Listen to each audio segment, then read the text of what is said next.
आज बहुत बड़ा दिन है। आज बहुलाष्टमी है। आज के दिन राधा कुंड प्रकट हुए थे।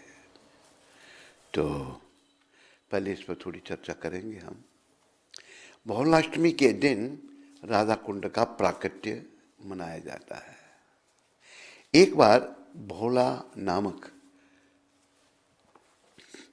गाय शांति से चर रही थी। तभी एक बाघ ने उस पर हमला कर दिया। भोला ने बाघ से अनुरोध किया कि वह उसे अपने बछड़े के पास वापस जाने दे। बछड़े को दूध पिलाने के बाद वह वध के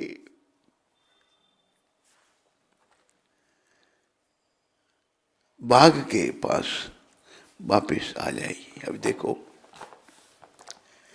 गौ माता को अपने बछड़ी की चिंता, अपने बच्चे की चिंता। गौ माता एक ऐसा जीव है जिसकी रक्षा, जिसका पालन भगवान ने भी किया है।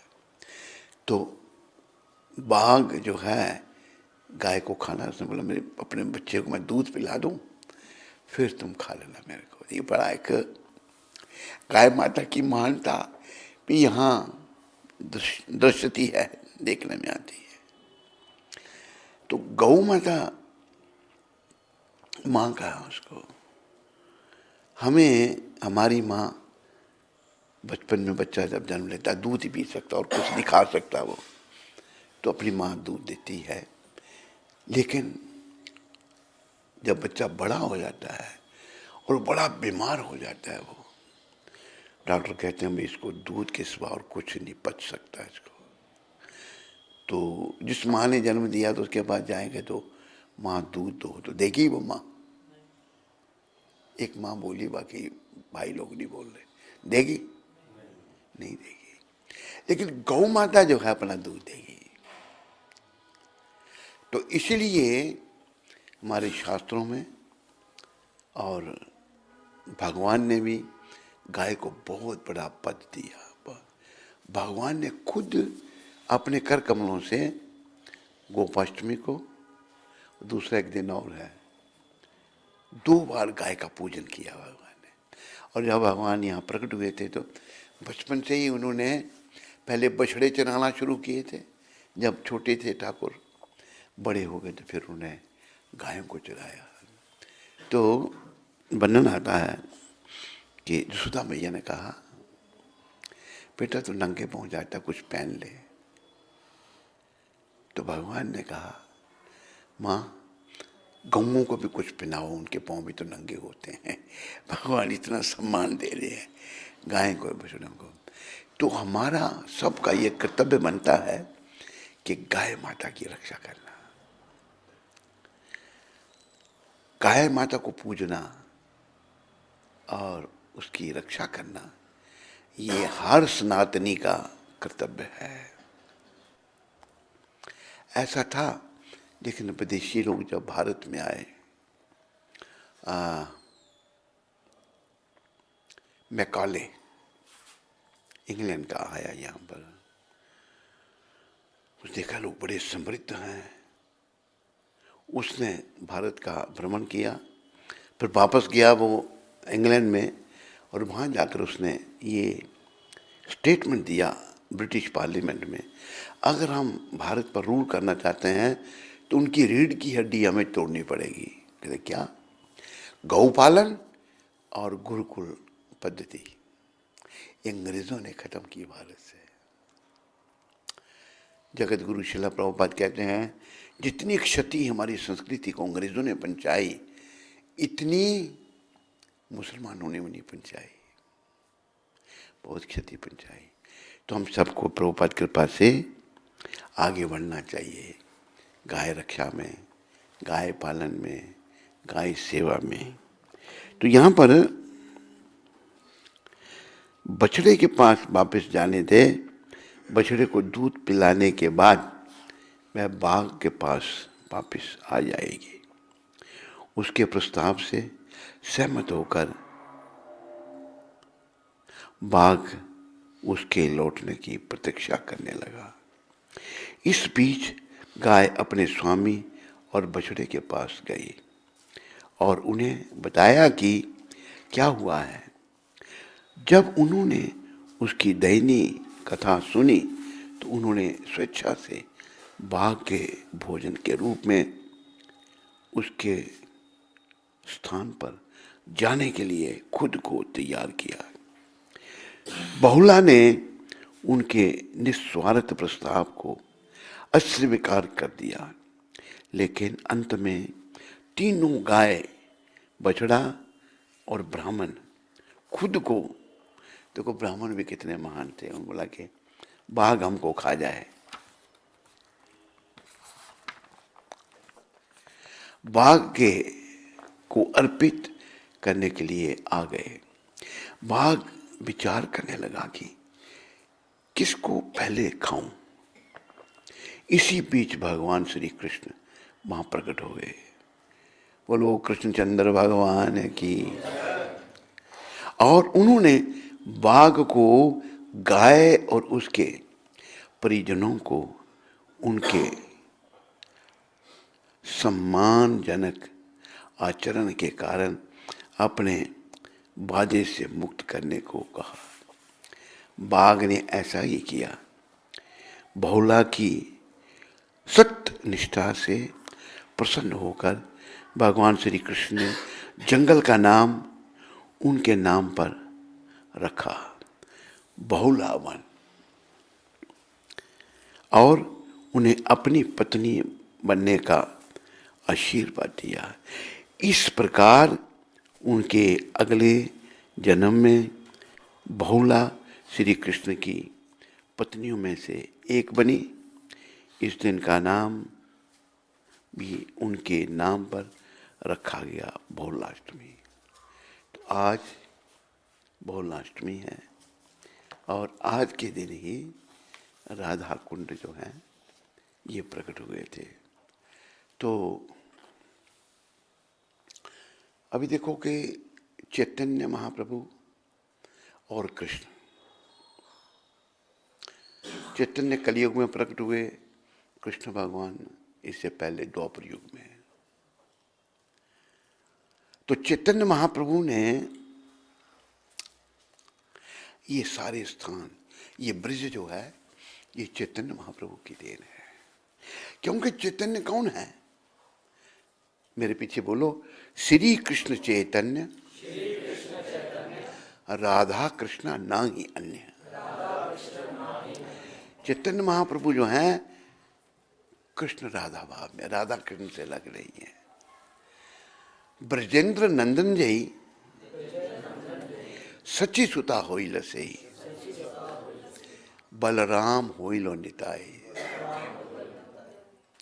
ब्रजेंद्र नंदन श्री कृष्ण जो हैं वो ही सचिनंदन बने और बलराम जी नित्यानंद बने हैं। तो इन दो भाइयों ने, इन अवतारों ने क्या किया? दीनहीन याथोचिल हरि नाम उधारी लो। कितने पतित लोग, हम कलयुग के तो पतित ही हैं सारे। इतना जरूर है, कोई बहुत पतित है, कोई कम है पतित, कोई कहे नहीं हम पावन है तो नहीं, फिर नहीं, गलत है। तो इन्होंने सबको हरि नाम का दान दिया। तारो साक्षी जगाई मदाई, जगाई मदाई बहुत पतित ब्राह्मण थे, बहुत ही पतित। आप कोई बात कहो भाई, क्या जगाई मदाई ये काम करते थे?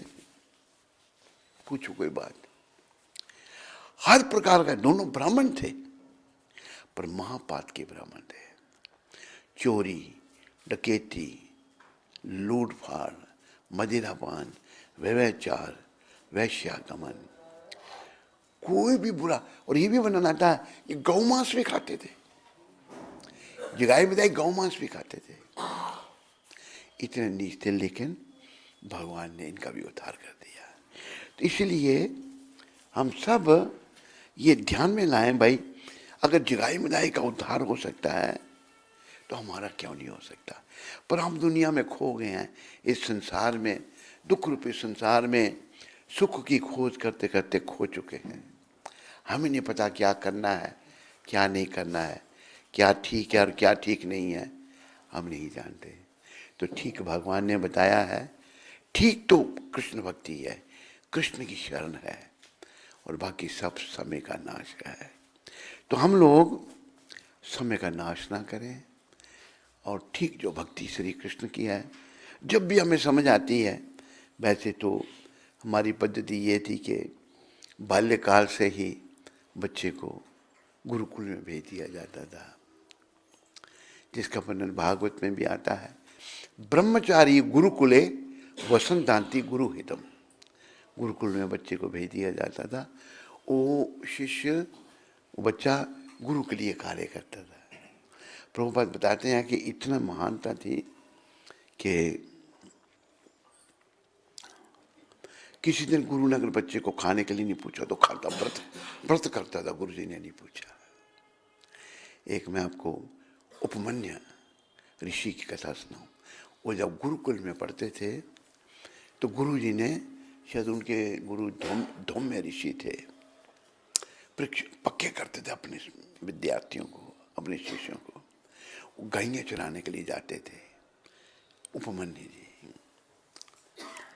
तो गुरु ने भोजन के लिए नहीं पूछा, कुछ नहीं, भोजन नहीं खाया, बालक थे।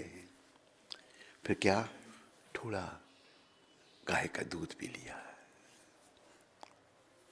जब वापस आए गुरु ने पूछा, बेटा तूने आज क्या खाया? गुरु तो जानते पक्के कर रहे हैं ना अपने से। कहा हमारे में गाय का थोड़ा दूध पी लिया था। देखो गाय का दूध ऐसे नहीं पीना, गलत है ये, बिना दूध नहीं पिया। दूसरे दिन फिर पूछा ही नहीं गुरु ने, आज तूने क्या खाया?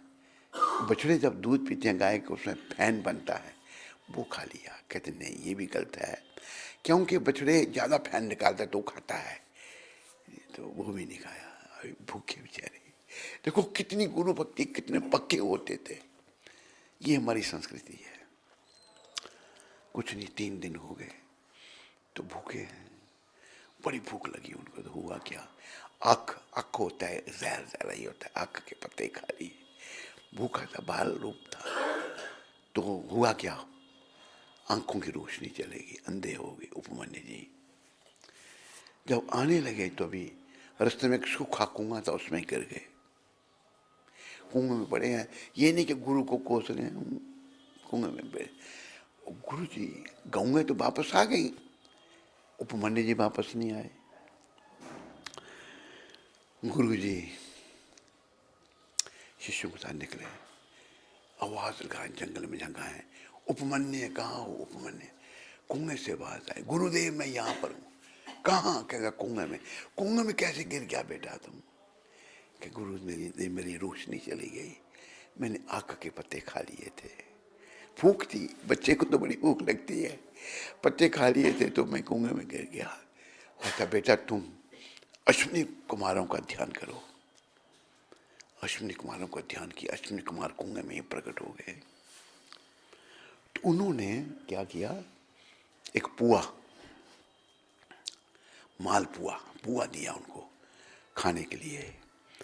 उपमन्यु जी को ये खा लो तुम। कहते मैं गुरु का अर्पण किए बिना नहीं खा सकता। देखो कितनी गुरु भक्ति, इतनी परीक्षा हो रही है फिर भी गुरु के प्रति कितनी श्रद्धा। ये हमारा कल्चर है। तो वो कहते हैं, अश्विनी कुमार कहते हैं तुम्हारे गुरु को भी तो दिया था हमने, उन्होंने तो अपने गुरु को अर्पण किए बिना खा लिया। कि तो मेरा काम नहीं है गुरु के दोष देखना, वो बड़े हैं, उन्होंने क्या किया, मेरा काम। अश्विनी कुमार बहुत प्रसन्न हुए।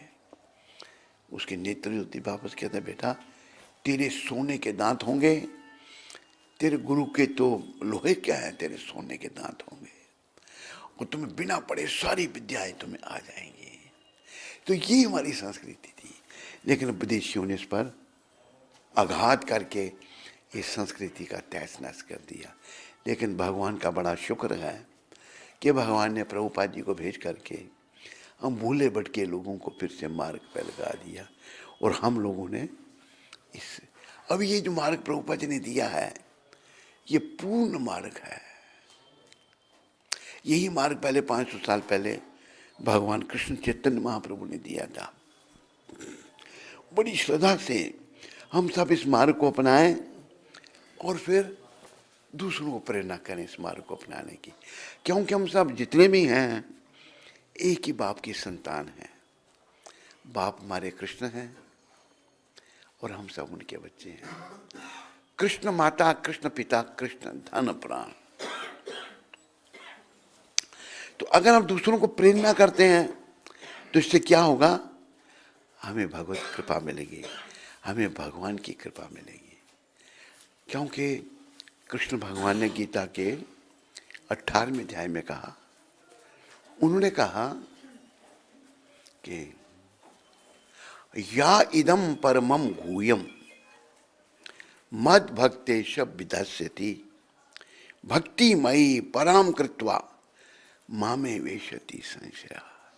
ये जो गीता का परम गोपनीय ज्ञान है, इसका प्रचार जो भक्तों में करेगा उसे मेरी भक्ति मिलेगी, ये भगवान कहते हैं। और अंत में वो मेरे पास आएगा। जीवन का उद्देश्य भगवान के पास जाना है। तो अगर हम प्रचारक बनते हैं, अपने परिवार के लोगों को, अपने इष्ट मित्रों को, जो भी मिले उनको भगवान के विषय में बताते हैं, तो भगवान प्रसन्न होते हैं। मुझे ये बात 18वें अध्याय की प्रभुपाद जी ने बताई थी। प्रभुपाद जी ने कहा था, ये बात कब बताई? मैं पहले अफ्रीका में था, कुछ समस्या हो गई वहाँ पर, तो प्रभुपाद कहते हैं चलो तुम मेरी सेवा में आ जा। यही वृंदावन में 1975 में मैंने ज्वाइन किया था अफ्रीका से आकर। फिर लोग कहने ये वापस भेजो उसको, ये है वो है, बहुत सारी। तो गुरु महाराज कहते हैं तुम वापस जाओ। प्रभुपाद मेरी इच्छा पूछेंगे तो मैं आपके साथ रहना चाहता हूँ। कहते मैं चाहूँ तो तुम्हें आज्ञा भी दे सकता हूँ। मैंने कहा अगर आप आज्ञा देते हैं तो पालन करना मेरा कर्तव्य है कि तुम जाओ। गुरु महाराज ने एक शब्द कहे, देखो ये जो अफ्रीकन लोग हैं ना, इनका रंग काला है, इसलिए दूसरे लोग इनसे घृणा करते हैं, पर ये भी जीवात्मा है। एक संत की दूरदृष्टि है, ये भी जीवात्मा है, इनको भी भक्ति करने का अधिकार है, सबको है। तो फिर मैं उनकी कृपा से वापस किया। पर यही 2 श्लोक उन्होंने, अगले श्लोक में भगवान कहते हैं ना चा तस्मात् मनुष्येषु कश्चिन में प्रिया कृत्तमा भविता ना चाद भूया अन्य प्रिया तरो भूमि। जो प्रचारक है उससे प्रिय मुझे ना कोई हुआ ना होगा। हम सभी भगवान के प्रिय बन सकते हैं। प्रयास करो, अपने घर में प्रचार करो। आपको कोई सुनता नहीं, कोई बात नहीं, वो नहीं सुने, कोई नहीं सुनता तो कोई बात नहीं। आपने जो प्रयास किया ना, भगवान ने उसका नोट कर लिया। प्रचार करो, दूसरों को बताओ, प्रभुपाद जी की पुस्तकें दो। पहले अपने घर से ही शुरू करो। घर वाले बनते हैं भक्त, अच्छा नहीं बनते हैं तो वैसे तो कृष्ण भक्ति बड़ी दुर्लभ है। मैंने प्रभुपाद जी को कहा, मैं प्रभुपाद जी से बहुत प्रभावित हुआ था और प्रभुपाद कृपा से मैं बड़े साधु संतों से मिला, बड़े साधु संगत की। और यहीं वृंदावन में मैं तब आया था 61 साल पहले, 61 ईयर्स बैक, जब ये श्री 17 साल का था। और प्रभुपाद भी तब यहीं थे, उधर कहाँ रहते, कौन सी जगह थी वो, राधा दामोदर मंदिर में। लेकिन हमारा उस समय भाग्य नहीं था उनको मिलने का, ऐसे ही भटकते रहे। तो प्रभुपाद जी ने जो है ऐसा कार्य किया है जिसमें हर एक आत्मा को, हर जीवात्मा को ये सुअवसर है कि वो भगवत प्राप्ति करे और धाम को जाए, घर को वापस जाए। यही सबसे बड़ा उच्च श्रेणी का भलाई का काम है, हाईएस्ट वेलफेयर वर्क। तो प्रभुपाद जो हैं ये कृष्ण की कृपा है हम लोगों पर। प्रभुपाद जी ने हम सबके उद्धार के लिए, हम सबके मार्गदर्शन नहीं है। हिंदुओं को, हिंदू कोई कहीं जा रहा है, कोई कहीं जा रहा है, कोई किसी को पूछता है, कोई किसी को पूछता है। अब जैसे एक बात मुझे पीपाजी महाराज की याद आई। पीपाजी महाराज राजा थे, उनका राजस्थान में जगह है, ध्यान से निकल रहा है नाम। वहाँ के राजा थे और वो देवी माता के बड़े भक्त थे। देवी माता का उन्होंने आराधना की, ध्यान किया तो माता प्रकट हो गई। तो माता कहती क्या चाहिए तुम्हें? कि माता मुझे कैसा घोड़ा दो जिस पर सवार होकर मैं चारों तरफ से विजय प्राप्त करूं। मैं कहा शीतला माता, शीतला माता। शीतला माता कहती हैं मैं खुद गधे की सवारी हूं तो तुम्हें घोड़ा कहां से दे दूं मैं? अगर तुम ऐसा करो, तुम स्वामी रामानंदाचार्य के पास जाओ। शीतला माता ने पीपा जी महाराज को गाइड किया और पीपा जी महाराज आए रामानंदाचार्य के पास। बड़ी लंबी कथा है और शुद्ध भक्त बन गए भगवान के। आए जब तो देखो रामानंदाचार्य के माता ने गाइड किया था, शीतला माता ने। नवदा भक्ति में एक शीतला माता भी है। आए तो राजा है, राजा बहुत सब साल। तो सूचित किया गया आचार्य जी को, रामानंदाचार्य जी को, के पीपा जी महाराज आए हैं। शिष्यों ने कहा पीपा जी महाराज आए, राजा आया है। जगराऊं कुछ ऐसी जगह था उनके नाम का। तो रामानंदाचार्य कहते उसको बोलो हम नहीं मिलते उससे, मना कर दो। आके सोचने गुरु महाराज कहते हैं हम नहीं आपसे मिलते। उनको क्रोध नहीं आया। वो कहते हैं अच्छा मिलने से पहले मेरा अहंकार दूर कर रहे हैं। वापस गए, सबको पीछे छोड़ा, अकेले आए, धोती कुर्ता सादे वस्त्र पहन कर आए। कहते हमारा राजा फिर आ गया है पर अभी कोई उसके साथ नहीं है, ऐसे सादे कपड़े पहने हैं और वो आए हैं आपसे मिलने। उसको बोलो कुएं में छलांग लगा जाकर। पास में कुआं था, चले गए पीपा जी महाराज, छलांग लगाने लगे तो रामानंदाचार्य ने अपने सेवक खड़े कर उन्हें पकड़ लिया, उनको ले आए कि तभी तो दीक्षा के योग है। सारे दोष निकाल दिए और पीपा जी महाराज इतने बड़े भक्त बने, इतने महान भक्त बने कि उन्होंने सुन रखा था कि भगवान ने, और द्वारका देखी भी गई, द्वारका भगवान ने पानी में डिबो रखी है। तो देखी गई है पानी में, बड़ा कई बार वीडियोस आए हैं, समाचार पत्रों में आया है। तो दोनों अच्छा जब आए घर वापस आए, अपना राज में आए तो बहुत सारी रानियाँ थी उनकी। सभी कहती हम भी आपके साथ जाएंगे। हम तो उन्होंने बोला कि 16 श्रृंगार त्याग करो। सब भागी रानी। एक सीता सहचरी छोटी रानी थी, वो सब 16 श्रृंगार त्याग करके सादा एक धोती पहन के आ गई। पीपा जी उसको भी नहीं ले जाना चाहते थे पर उनके गुरु भी वहाँ आ गए थे रामानंदाचार्य। बोले इसको साथ ले जाओ, ये तुम्हारी भक्ति में बाधा नहीं बनेगी। वो इतने महान भक्त बन गए पीपा जी महाराज। भाई भगवान ने अपनी द्वारका समुद्र में डुबोई है, दोनों ने समुद्र में छलांग लगा दी। द्वारका दिखी, 7 दिन तक रहे, भगवान भी दिखे, सब कुछ दिखा पानी के अंदर। 7 दिन तक जब रहे तो भगवान कहते हैं अभी आप जाओ। कहते प्रभु तो क्या करना जाकर इधर आपके चरणों में, कि देखो कि तुम वापस नहीं जाओगे ना, लोगों की मेरे में श्रद्धा खत्म हो जाएगी कि मेरे नाम से तूने उसमें समुद्र में छलांग लगाई, वापस नहीं आए। अच्छा प्रभु अब जब याद करोगे हम आएंगे। दोनों बाहर निकले समुद्र से, सूखे हुए वस्त्र, गीले वस्त्र नहीं। तो इतनी महानता उनमें हो गई दोनों में कि कईयों का उद्धार उन्होंने किया। एक जगह वो दोनों जा रहे थे, पीपा जी महाराज और उनकी धर्मपत्नी, वो भक्ति माता थी सीता सहचरी। किसने कहा महाराज इधर मत जाओ। कहते क्यों? इधर शेर है और मनुष्य का मांस ही खाता है। पीपा जी महाराज उधर ही चले गए पत्नी के साथ। गए तो शेर आ गया, इधर ठहर जा, रुक जाओ उधर ही। शेर वहीं खड़ा होकर पूछ लाने लगा, आज के बाद तो किसी को नहीं खाएगा। शेर शाकाहारी बन गया, शिष्य बना लिया। तो ऐसी ऐसी महान विभूति इस भारत में हुई हैं। ये भारत बड़ा महान है।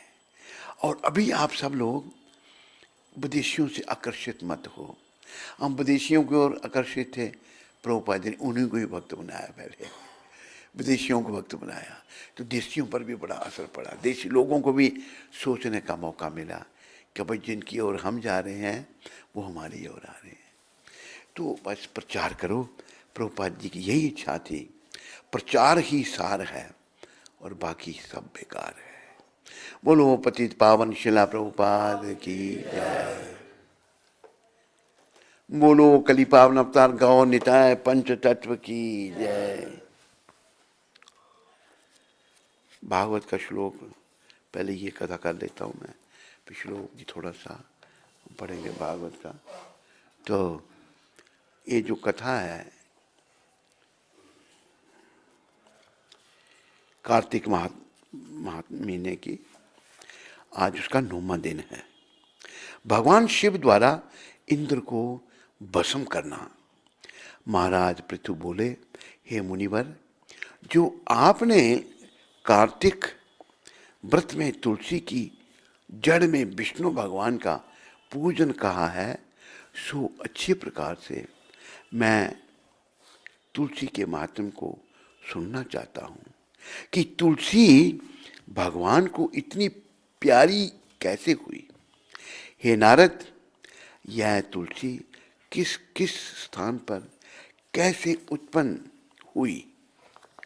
आपकी गति सर्वत्र है, आप सब कुछ जानने वाले हैं, कृपया करके यह सब मेरे सन्मुख कहिए। नारद जी बोले, प्राचीन काल में इंद्र अप्सराओं और देवताओं के साथ भगवान शिव के दर्शन के लिए कैलाश पर गए। वहां जाकर मार्ग में इंद्र ने एक भीम कर्मा नामक भयंकर स्वरूप वाला, बड़े बड़े दांतों और आंखों वाला पुरुष देखा। इंद्र ने उससे पूछा, तू कौन है? जगदीश्वर शिव जी कहाँ हैं? ऐसे इंद्र के बार बार पूछने पर भी जब उसने उत्तर न दिया, तब इंद्र अत्यंत क्रोधित होकर बोले, तैने मेरी बात का कुछ उत्तर नहीं दिया। अपना लगा दे, वो नहीं है।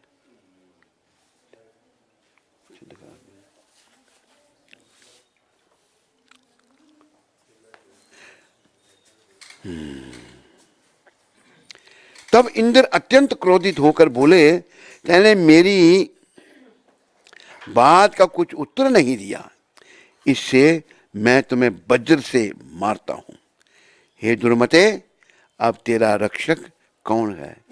इस प्रकार कहकर इंद्र ने बड़े बल से वज्र मारा, जिसके प्रहार से उसके कंठ में नीलता आ गई और वह वज्र भस्म हो गया, वज्र ही भस्म हो गया। तब रुद्र भगवान वहां प्रकट हो गए, रुद्र जी प्रकट हो गए, भगवान शंकर। बोलो शिव शंकर भगवान की। और अपने तेज से उसे जला दिया, इंद्र को ही जला दिया।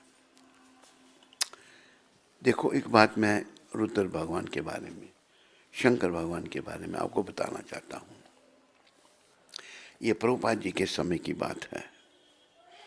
दिल्ली में एक मंदिर है, उसे दक्षिण भारत वालों का मंदिर है, कुछ मलाई मंदिर उसे कहते हैं, दक्षिण लोगों का। तो ऐसा बताते हैं, वहाँ जो शिव जी का लिंग है, शिवलिंग पर एक नाग आता है। तो एक अमेरिकन भक्त था, मैंने साथ ही बना लिया, हम दोनों वहाँ चले गए, शिव जी के मंदिर में गए। मलाई मंदिर में जाकर मैंने प्रणाम किया, तो वो अंग्रेज भक्त, अमेरिकन भक्त खड़ा रहा, उसने प्रणाम नहीं किया। हम जब, नाग तो दिखा नहीं हमको, नाग तो समय था नहीं। हम आगे बाहर आए, वो अमेरिकन मेरे को कहता है, अंग्रेजी में कह रहा है कि तूने प्रणाम क्यों किया? Why you paid your obeisances to Lord Shiva? मैंने कहा वाई नॉट, मैंने क्यों नहीं? प्रभुपाद कहते हैं हम कृष्ण के भक्त हैं, हमें शिव जी को प्रणाम नहीं करना है। मेरे मन में कोई शंका सा हुई, मैं प्रभुपाद जी के पास आ गया। मैं, प्रभुपाद आपने ये कहा कि शिव जी को प्रणाम नहीं करना, किसने कहा? एक भक्त कह रहा था। कहते बस ये मेरे नाम से बहुत कुछ कहते हैं, Prabhupada says this, Prabhupada says that, I never say this, I never say that. Prabhupada ने ये कहा, प्रभुपाद ने वो कहा, मैं ना ये कहता हूँ ना वो। प्रभुपाद ने फिर मेरे को ये शब्द कहे कि शंकर भगवान का पद बहुत ऊंचा है, शंकर भगवान का ही स्वरूप है, मैं उनके गुना बता रहे हैं। तो शंकर भगवान को प्रणाम किया। हम वैष्णवों को जो है ना, एक चींटी जो है उसका भी सम्मान करना चाहिए। क्यों? वो भी जीवात्मा है, वो भी परमात्मा का अंश है। कुछ शंकर तो बहुत बड़े हैं, तो जो लोग जो हैं ऐसे करते हैं, अपराध हो जाता है। अपराध नहीं करना। अभी इंद्र का जो है अंत कर दिया महादेव ने।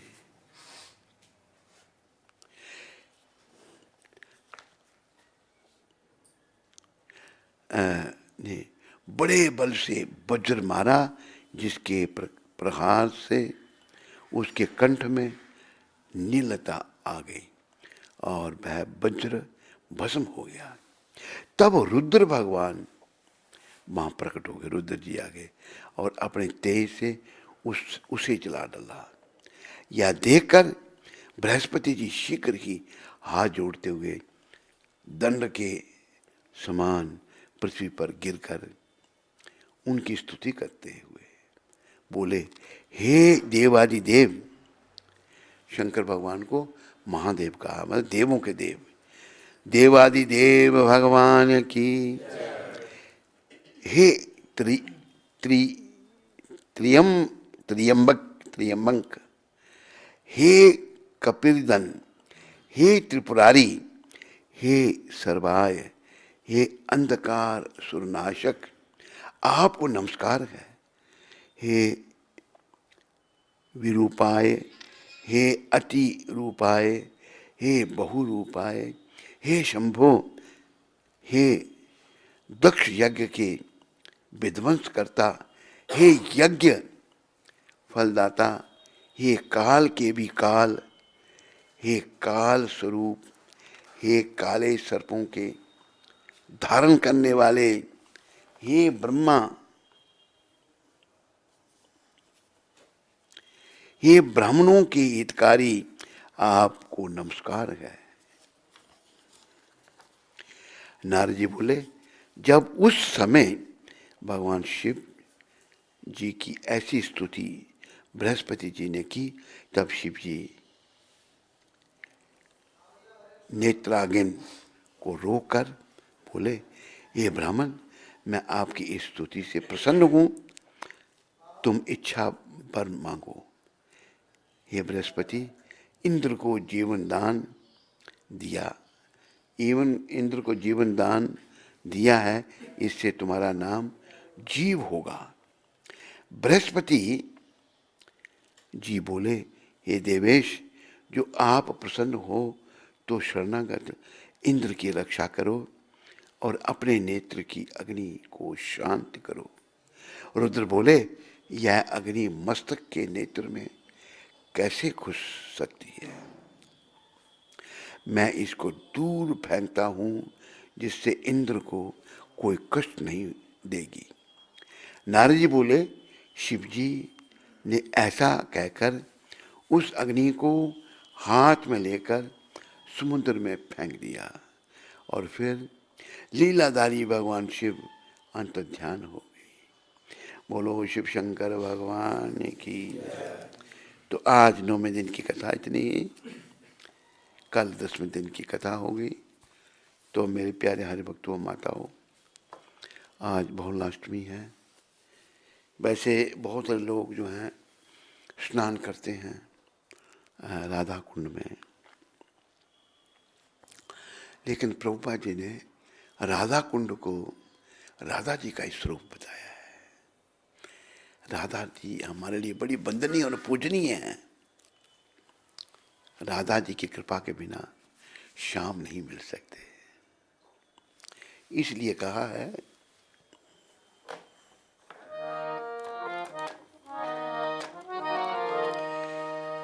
राधे तू बड़ भागनी,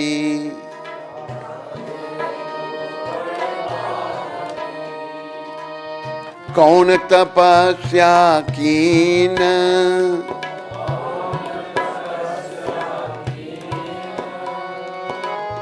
तीन लोक तारन तरन,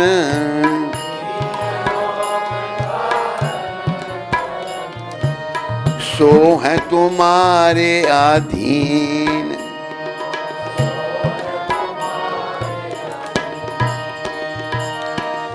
राधे मेरी स्वामनी,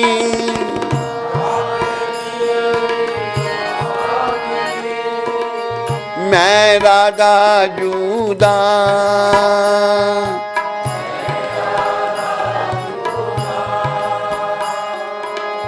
जन्म जन्म मोहे दीजियो, जन्म श्री वृंदावन वा, श्री वृंदा राधा राधा जपत ही,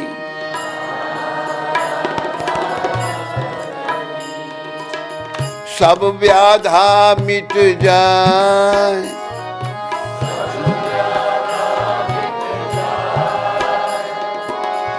कोट जन्म की आपदा,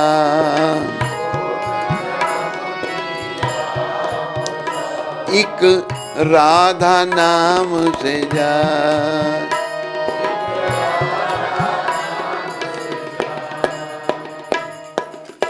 एक बात याद आई, इसी भक्ति वेदांत स्वामी मार्ग पर सुबह प्रभुपाद रोज अपना 5 बजे जाते थे प्रभुपाद सैर करने, तो हम भी साथ साथ चलते थे उनके पीछे पीछे। तो एक ब्रिजवासी साइकिल पर जा रहा था, जाते उसने प्रभुपाद जी को देखा, बोला राधे राधे सबको बोला। प्रभुपाद बहुत खुशी थे, देखो ब्रिजवासियों ने राधा जी की शरण लिए रखी है, ये बहुत अच्छी बात है, क्योंकि राधा जी की कृपा मिलती है तो श्याम मिल जाते हैं, बिना राधा कृपा से श्याम नहीं मिल सकते। और आज बहुलाष्टमी एक मुझे और राधा जी की कृपा की बात याद आई। यहाँ की जगह है ब्रिज में, क्या नाम है उसका, है सुरभि कुंज। तुम्हें कैसे पता लग जाता है कैसा है? कैसा भाई, तेरी कोई लीला चल रही है मेरे ख्याल, चल रही है कोई लीला नहीं। सुरभि कुंज, सुरभि कुंज में हम गए थे। तो सुरभि कुंज वो जगह है, यहाँ पर आज से कुछ 300 साल पहले एक कुछ रामलाल कपूर नाम के एक सेठ थे, कहाँ पर, मुल्तान में, पाकिस्तान में। तब तो हिंदुस्तान पाकिस्तान एक ही था। उनको भगवान ने दर्शन दिए स्वप्ने में और कहा रामलाल तुम वृंदावन आ जाओ। रामलाल जी ने घर वालों को बोला मैं आगरा जा रहा हूँ। आगरा का बहाना करके वो आगरा से वृंदावन, तब भी थोड़ा दूर था, यहाँ आ गए और सुरभि कुंज में वो रहने लगे कपूर साहब, इस आशा से कि मुझे ठाकुर जी दर्शन देंगे। उन्हें बुलाया लेकिन हुआ क्या, दर्शन नहीं हुए। तो बेचारों की नेत्र ज्योति चली गई कपूर जी की, कुछ दिख नहीं रहा। उनको उस दिशा में राधा रानी ने देख लिया। राधा रानी भगवान के पास गई, कहा कि प्रभु आपने इसको मारने के लिए यहाँ बुलाया था, स्वप्न दिया तो दर्शन क्यों नहीं देते? तब भगवान ने क्या कहा था, राधा रानी आप ब्रजेश्वरी हैं, ये ब्रिज आपके अधीन है, आपकी अनुमति के बिना मैं कैसे दर्शन दे सकता हूँ। ये मैंने घटना आपको सुनाई। प्रभु जल्दी चलो उसको दर्शन देने के लिए। राधा कृष्ण दोनों आ गए। यहाँ पर सुरभि कुंज में कपूर जी रहते थे। तो मैया ने क्या किया, नेत्र ज्योति तो थी नहीं, उनकी आंखों में अंजन डाला तो उनकी नेत्र ज्योति आ गई। तो सामने क्या देखा, युगल सरकार राधा कृष्ण बैठे हुए हैं। उन्होंने भगवान का नाम रखा नयन आनंद, आंखों के आनंद। तो ये घटना इसलिए मैंने आपको सुनाई, बिना राधा की कृपा के श्याम नहीं मिलते, याद रखो। श्याम ने बुलाया तो था, अब राधा अनुमति देंगी तो भगवान दर्शन देंगे। इसलिए अब सब भक्ति में लोग, और ये जो महामंत्र है हरे कृष्ण कृष्ण कृष्ण हरे राम राम। इसका अर्थ ये है कि हे राधा रानी, हे कृष्ण भगवान, हे राम भगवान। राधा रानी पहले, भगवान की अनादनी शक्ति। हरा संबोधन में हरे है, हे राधा रानी, हे कृष्ण भगवान, हे राम भगवान, मुझे अपनी सेवा में लगा लो। आज सेवा में तो सब लगे हैं, भगवान की सेवा में नहीं है। और याद रखो, हमारा कल्याण भगवान की सेवा से ही होगा। और एक बात मैं दोहरा देता हूं आप लोगों को, अपने आप को याद दिलाने के लिए, यहां हमने कुछ नहीं करना। क्यों कुछ नहीं करना? हम यहां के हैं ही नहीं, ना हम ये शरीर हैं, ना हम यहाँ के हैं यहाँ के? जिसको लगता है यहाँ के हैं, हाथ खड़ा करो जरा। यहाँ के हैं हम? बोलते क्यों नहीं आप? वो पीछे आपके बैठे हुए, हम यहाँ के नहीं हैं। फिर हम कहाँ के हैं? हम भगवान के हैं। गीता में कहा ना भगवान ने, ममई वंशो जीव लोके जीव भूता सनातना। सारे जीव मेरे अंश हैं और सनातन है, मेरे हैं सब। भगवान खुद कह रहे हैं ममई वंशो। लेकिन अभी सब जीव क्या कर रहे हैं? मना षष्टानी इंद्रियानी प्रकृतिम स्थानी कर्षति। जितने जीव हैं हम सब जो संसार में, मेरी भौतिक प्रकृति जो है उस पर अपना प्रभुत्व जमाने का प्रयास, उसको कंट्रोल करने में लगे हुए हैं सब। हम कंट्रोलर नहीं है, कंट्रोलर कृष्ण है। तो हमें कुछ नहीं करना, कुछ किए बिना रह नहीं सकते, तो क्या करना है? बोलो कृष्ण, भजो कृष्ण, गाओ कृष्ण नाम, कृष्ण माता, कृष्ण पिता, कृष्ण धन प्राण। बस कृष्ण का भजन करना है, राधा जी की कृपा लेकर के, राधा रानी की कृपा लेकर के कृष्ण भजन करना है। श्री राधा शरणम, श्री कृष्ण शरणम,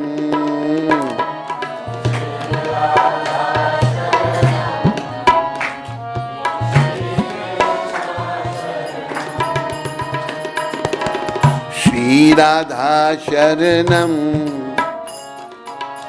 श्री कृष्ण शरणम,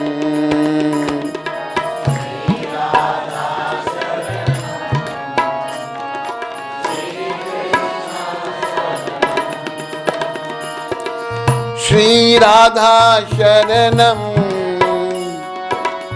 श्री कृष्ण शरणम।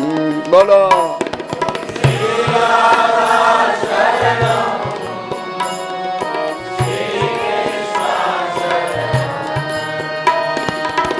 श्री राधा शरणम, श्री कृष्ण शरणम, श्री राधा,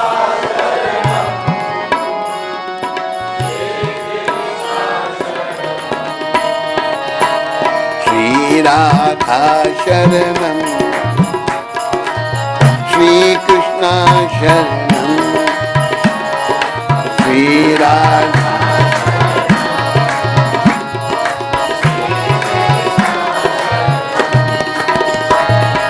श्री राधा शरणम, श्री कृष्ण शरणम, श्री राधा।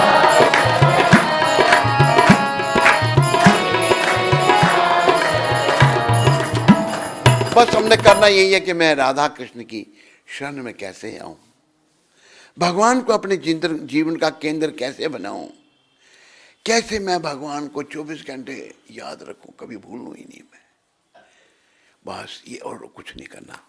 और आप कहोगे भाई पेट कैसे पलेगा? पेट की सबको चिंता है। प्रभुपद उदाहरण देते हैं, अफ्रीका के जंगलों में प्रभुपद ने करोड़ों हाथी कहा है। मैं भी अफ्रीका देश में रहा काफी साल। झुंडों के झुंड हाथियों के जाते हैं ना। अफ्रीका का जो हाथी बड़ा होता है, सर थोड़ा छोटा होता है, झुंड के झुंड। जब केवल सड़क इस तरफ से उधर जा रहे हैं हाथी, तो आदेश है गवर्नमेंट का, रुक जाओ गाड़ी मत चलाओ, गाड़ी को उल्टा देंगे नहीं तो रोक दो, जब हाथी चले जाएं तो फिर रोको। इतने हाथी हैं, और हाथी कितना, 1 किलो खाता है या 2 किलो, कितना क्विंटल, क्विंटल सबसे खा रहे पर हैं, मनो में क्विंटल मन, पहले मन थे अभी क्विंटल है। हाथी, कोई हाथी भूखा नहीं रहता। यहाँ गुजराती है कोई नहीं? गुजराती में कहावत है कि मारा वाला, वाला भगवान को कहा है, मारा वाला जो छे वो कीડીનો ખાવા માટે કાન આપે છે, और हाथी ने मन। कीड़ी चींटी इतना सा खाती है, भगवान उतना दे रहे हैं उसको, हाथी मन खाता उसको उतना दे रहे हैं। अरे भगवान सबको देंगे। एक भक्त हुआ कहते मैं कुछ नहीं करूंगा, भगवान खिलाएंगे, तो बाकी तो पक्का लेट गया वो, भगवान को आना पड़ा उसको खिलाने के लिए, भाई ये खा तो भोजन कर। तो हमें पूर्ण रूप से भगवान पर निर्भर रहना है, और भगवान पर निर्भर अगर हो गए तो जीवन सफल है। अगर इस मूर्ख मलिन मन पर निर्भर रहे तो भैया जीवन विफल है। प्राय हम लोग मन के अधीन हैं, जो मन कहता है वो करते हैं। मनाएवा मनुष्यानाम कारणम बंधन मोक्ष, जो मन ही जीव के बंधन का कारण है, मन ही जीव के मोक्ष का कारण है। हमने बंधन से निकलना है। इस मन पर नियंत्रण कैसे होगा? वैसे इस मन में बड़ी शक्ति है। मन में 10,000 हाथी का बल बताया है, तो कैसे फिर इस पर नियंत्रण होगा? भगवान ने गीता में 6ठे अध्याय में बताया। पहले तो अर्जुन ने कहा चंचलम ही मना कृष्णा परमाथि बलभद्रम तस्या हम निग्रहम मन्ने वायुरेव स दुष्करम।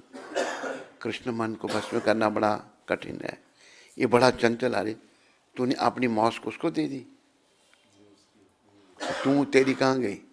पहन के रख लो, खांसा खांस रहा है तो हमने फिर कल सत्संग नहीं करना। नाक नाक भी बंद कर अपना। मैंने सोचा अपनी दे दी उसको तूने। तो प्रिय बंधुओं, अर्जुन कहते हैं भगवान के सखा, हे कृष्ण मन बड़ा चंचल है, कोई वायु को भले वश में कर ले, वायु को कोई वश में नहीं करे, मन वश में नहीं होता। अर्जुन कह रहे हैं चंचलम ही मना कृष्णा परमाति बलभद्रणम तस्या हम निग्रहम मन्ने वायुरेव स दुष्करम। बड़ा कठिन है प्रभु मन को बस। तो भगवान क्या कहते हैं? असंशयम महाबाहो मनो दुर्नि ग्रहम चलम। हे शक्तिशाली अर्जुन, महाबाहो अर्जुन ने बड़ी शक्ति भगवान ने, मन को बस में करना बड़ा कठिन है। भगवान भी कह रहे हैं ये दुराग्राही है, मना को भगवान दुराग्राही कह रहे हैं। असंशय महाबाहो मनो दुर्नि ग्रहम चलम। भगवान कहते बड़ा कठिन है, फिर कैसे होगा? आगे भगवान कहते हैं अभ्यासेन तु कौन्तेय। बोलो अभ्यासेन तु कौन्तेय वैराग्येन च गृह्यते। अभ्यास करो। अब यहाँ बैठे मन इधर भाग रहा, बाहर जा रहा है, कहीं इधर चक्कर लगा रहा है, ये जाता जाए, हम नहीं जाएंगे, हम नहीं जाएंगे, चक्कर चक्कर लगा के वापस आएगा। हम चल पड़ते हैं जहाँ मन ले जाता है हमको। तो बार बार प्रभु चरणों में लाना उसको, बार बार जब लाओगे ना एक दिन स्वतः ही आ जाएगा। इसलिए अभ्यास करो जीवन काल में कि एक तो अंतिम समय को याद रखो। वो प्राय हम भूले हुए हैं, खोयापन इतना है। जैसे वो कहा है ना शब्द,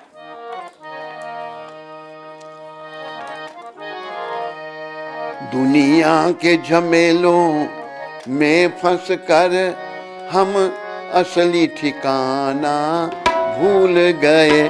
दुनिया के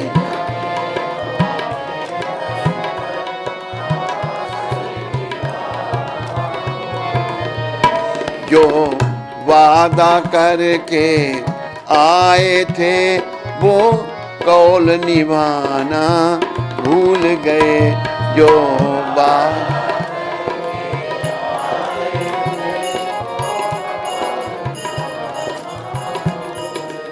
सारा भजन नहीं, जो मैंने जिस लाइन के लिए भजन आपको सुना रहा हूं। हम देखते हैं रोज रोज हम क्या देखते हैं? मरघट पर लाशें जलती हैं,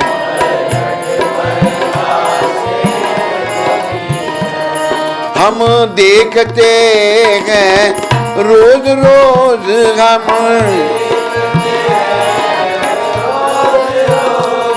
मरघट पर लाशें जलती हैं,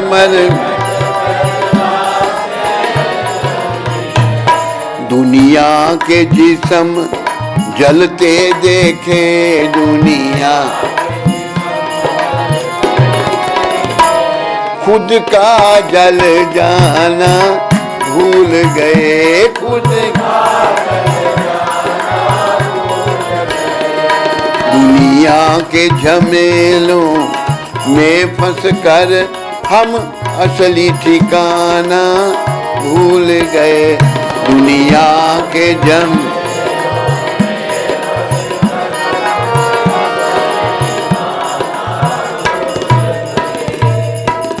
हम देखते हैं रोज रोज। क्या देखते हैं? मरघट पर लाशें जलती हैं। कोई ऐसा है जिसने कोई लाश जलती नहीं देखी कभी? हाथ खड़ा करो। सबने देखा है। दुनिया के जिस्म जलते देखे, खुद का जल जाना भूल गए। ये हमारी गति है। इसलिए मृत्यु को सदा याद रखो। वो आ रही है, मृत्यु सबके लिए आ रही है। कब किसके लिए आ जाए कोई पता नहीं है। आ रही है। समय बड़ा तेजी से बीत रहा है, बड़ा तेजी से। समय की कदर करो। समय की कदर ये है कि बस प्रभु भजन करो। बस कर लो भजन श्री कृष्ण का, ये काम आएगा। छूटेंगे धन व जन, धन पैसा और लोभ परिवार के, छूटेंगे धन व जन, मगर ये साथ जाएगा। भिक्षुक कहे संसार की, मत आस कीजिए। सच्चा कृष्ण का नाम है, विश्वास कीजिए। संसार से कुछ उम्मीद मत करो, कुछ नहीं मिलेगा यहां से। ऐसे आए थे ऐसे जाएंगे। लेकिन अज्ञानता से क्या समझ रहे हैं कि ये संसार हमारा होगा? समझते नहीं समझते हैं? बोलो। प्राय ये पुत्र, ये मित्र, ये परिवार हमारा होगा? नहीं ध्यान कि जब काल प्राण लेता है, तो गैर क्या है? ये तन भी न साथ देता है। दूसरे छोड़ो, शरीर भी धोखा दे देगा। समझो, मृत्यु और भगवान को सदा याद रखो। जीवन को सफल करो। प्रसाद आया नहीं। इन्हीं शब्दों के साथ आप सबका धन्यवाद। हरे कृष्ण। कोई प्रश्न आप में से किसी को? जी, हम लोग जब भगवान के भरोसे रखते हैं, लेकिन ये आतंकवादी जो जीने नहीं देते, चारों तरफ हमला कर रहे हैं। अरे देखो, सुनो, अगर आपका भगवान पर पूरा भरोसा होगा, आतंकवादी क्या, आतंकवादी का बाप भी आ जाए ना, कुछ नहीं कर सकते आपको। समझाए नहीं? अभी देखो, प्रहलाद महाराज का कितना बड़ा उदाहरण है। उनका बाप ही आतंकवादी है, मार रहा है, मार सका, समुद्र में फेंक दिया, सांपों के कमरे में बंद कर दिया। ये मरने, इसको मारना है। तेल उबाल दिया, कड़ा उसमें डाल दिया और तेल भी ठंडा हो गया। तो भक्ति करेंगे ना तो मंगल ही मंगल है। आतंकवादी हमारे मन की कमजोरी है, हमारे मन की कमजोरी है। आतंकवादी कुछ नहीं कर सकते। अभी राजा जो है अपने पुत्र को नहीं मार सका। क्यों?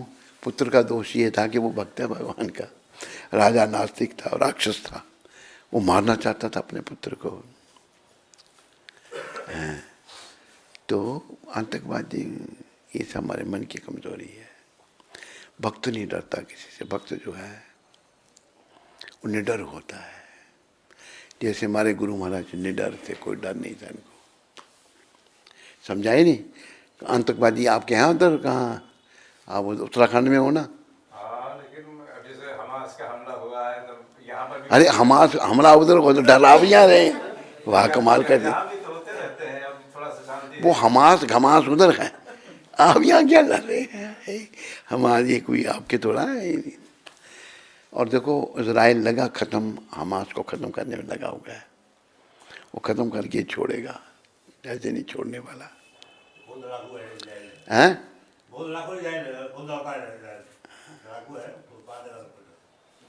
क्या कहना? हाँ, बड़ा मका, इजराइल बहुत पक्का देश है। और देखो हिंदुस्तान में भी हमास के फेवर में बोल रहे हैं मुसलमान, लेकिन मोदी जी ने उसको, इजराइल को कहा है, सपोर्ट दी है। पहले बताओ इन मुसलमानों ने उनकी बहू बेटियों की इज्जत क्यों खराब की? तो वो थोड़ा बर्दाश्त कर सकता है, साथ देने वाला गलत है। एक जर्नल भी बोल रहा था, एक वीडियो था, बोला कि देखो तुम लोग हमास का साथ दे रहे हो, क्यों उनकी बहू बेटियों से उसने ऐसा किया? सीधा कर देगा, कभी सोचेंगे भी नहीं ऐसा करने का। विपक्षी पार्टियां भी हमास के साथ दे रही हैं। हैं? विपक्षी पार्टियां भी हमास के साथ दे रही हैं। अरे मूर्ख लोग हैं ना ये, इनको तो बस, इनको ना मोदी के अगेंस्ट रहना है ना, हैं?